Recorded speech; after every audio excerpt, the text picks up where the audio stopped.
I like yoga, but I'm not a super flexible yogi. I have all kinds of things wrong with my body. What I've found in Kundalini yoga is some of the postures, for me at least, feel very useful. And other ways that we're taught to breathe, for example, always breathing in into the left and out through the right, they actually seem to close my system down. Now, I'm not going to tell you what your body does and how it responds. I'm going to encourage you to experiment and try these things out. So over the next few exercises, this is a space to experiment with the very basic Kundalini yoga postures, but we're going to start changing the breath so that we're doing the equal movements on both the left and the right. Metaphorically, when we breathe in one way and out the other, it feels like we're creating a suppression. So if we're always breathing in through the left and out to the right, we would be raising our feminine side and suppressing our masculine side.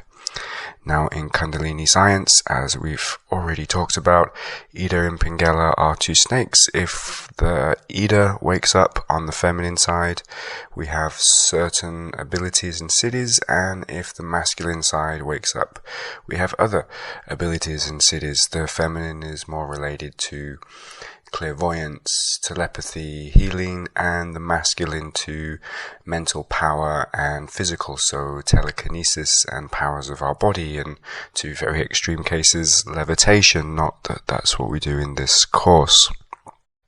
So what we're learning to do is to break the rules of Kundalini yoga and Kriya yoga as we are taught it, and to start listening to our body more than what other people tell us.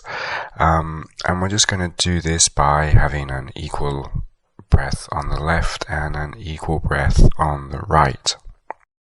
So in this exercise, in Sufi rolls, generally we're advised to breathe in when we lean forward and to breathe out when we lean back. In when we breathe forward and out when we lean back. Now, we're going to do this both way round. So we're going to do it 4 times. We're going to breathe in forward and out backwards, moving clockwise.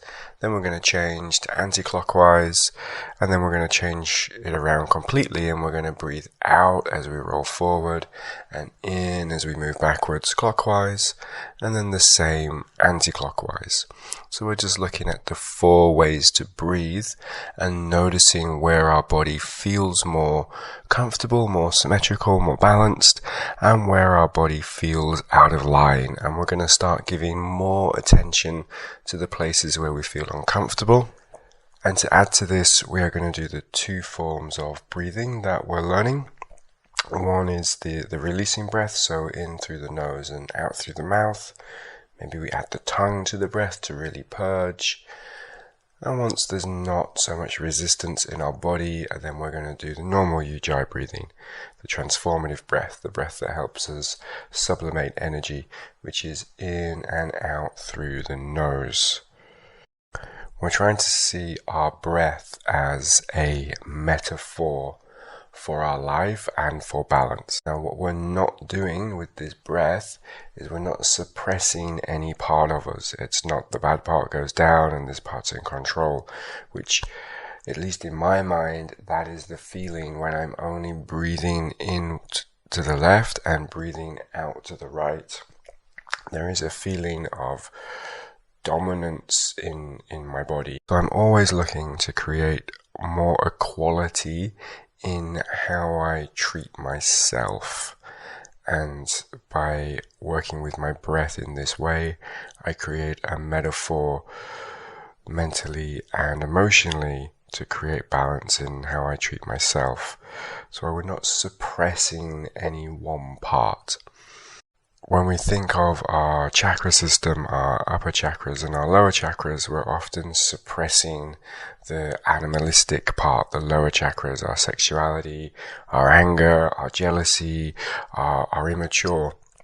So what we're actually learning to do is to give these these energies and these emotions more space so that their healthy aspects are attainable, and we don't have any fear in letting our whole self express. Now, once we work with the body and we work with the breath so that we can breathe equally left and equally right without any resistance, this will also translate into our energetic body, into our emotional body, into our chakra system. So the postures we're doing in yoga are nothing to do with asana. It's not about holding the body, it's just breath. In general, when we do yoga and we focus on the body more than the breath, we're not getting it. The consciousness isn't where it needs to be. We're becoming very flexible. Our body's healthy. Our meridians are going to work better. There's going to be more.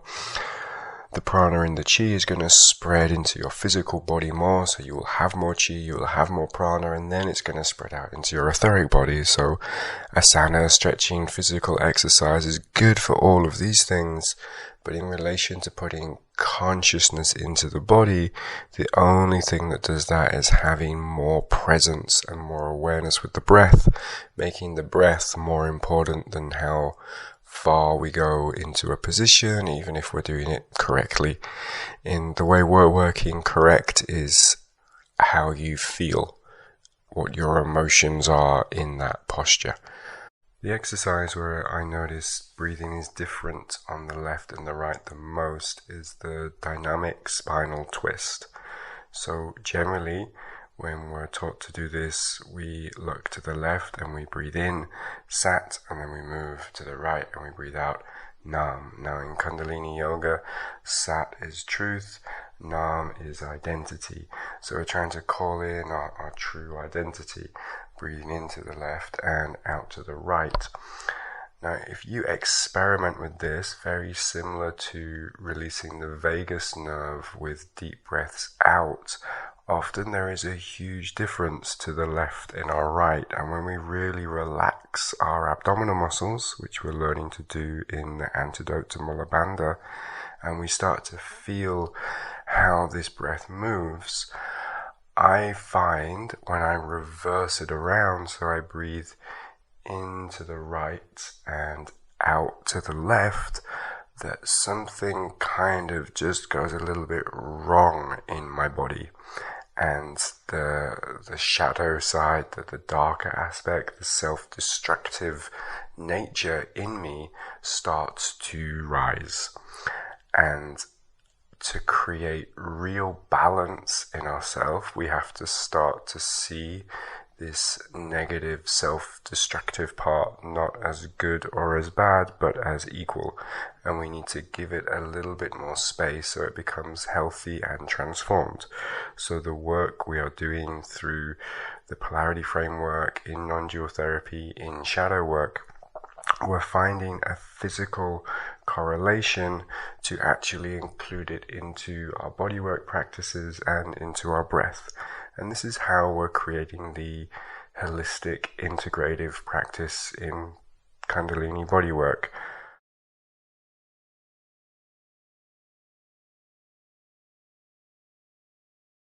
So really we're learning these very three basic Kundalini yoga moves: Sufi rolls, spine flexions, and dynamic spine twists.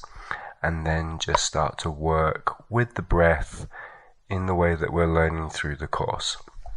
Keeping the belly soft, breathing front so that the stomach fills first. Front breathing, not reverse. Moving between the releasing breath, so in through the nose with a constricted throat and out through the mouth, sometimes with the tongue, and then moving into the transformative breath, in and out through the nose with the constricted throat. So we're creating the ujjayi breath and the vibration through the body, and then working to find balance between the left and the right side, how we breathe. This is incredibly simple, but the only difficult part is putting the awareness in the breath and just start to notice where you are more dominant, where you suppress, where you create tension, where those knots come into the spine and into the belly. This is not about getting the posture right, it's just about putting awareness onto your breath and learning to listen to how your body feels, to what emotions come up, to where there's resistance. We're not trying to overpower the body with our nervous system. We can totally do that. We can cut off completely. We can just take our body, control it, make it run marathons and climb mountains and go through extreme pain, and we can do all of those things, and sometimes it's really good and pleasurable to do those things. But right now we're trying to become very sensitive, very aware of our breath so that we create balance. If you'd like to go a step further and add mantra to the practice, you can. So Sat Nam is I am truth, or truth is my identity, and these words are Sanskrit. If Sanskrit words, if you have a relationship with them, if you know what they mean, they have a lot of power. Some people say the words have power anyway, just the vibration of the language is very ancient and sacred, and that's great. A few of these words I like. Generally, as I'm English and I'm quite a mental person, I like to know what the words mean when I say them. So just as equally, you can try I am love, or I am inspiration, or even I am awesome. Something that actually you have a relationship with those words, and those words make you feel good. And then to go that extra mile, try I am on the right, and then I am truth, love, inspiration, creativity, awareness, whatever it is that makes you feel good, happiness, try it on the left. Just really experiment with creating this balance, this metaphoric balance in our body. Just try. You have all the tools that you need. Give it a go, try it out, experiment with mantra, breathing, left side, right side, all the different breaths.